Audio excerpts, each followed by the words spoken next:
Mga kaibigan, native yan na manok, oh. Nabili ko lang itong ng 350 dito sa kapitbahay. Ayan, si Mrs. Gustong gusto niya kasi ang native na manok. Kaya ayan, malapit na nga maluto ito eh. Lagyan ko lang ito ng ginisa kong kaunti sa bawang sibuyas, may sili, tsaka sayote. Tapos nilagyan kong suka. Medyo may asim-asim. Yan ang luto sa mga probinsya lang ng mga mga lang. Mga pangkaraniwan lang. Pero masarap naman. Palibasa native na manok.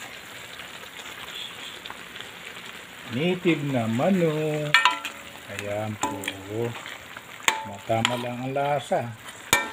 Iba talaga ang lasa ng manok native kasi mga binibili sa palengke na 45 days.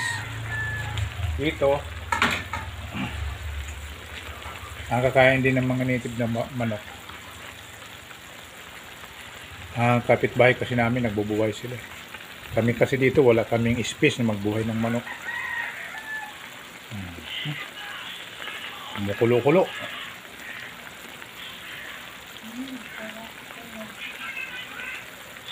Kumukulo-kulo.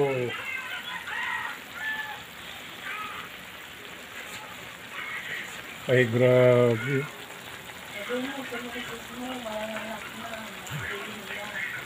Ang asawa ko kasi, oh.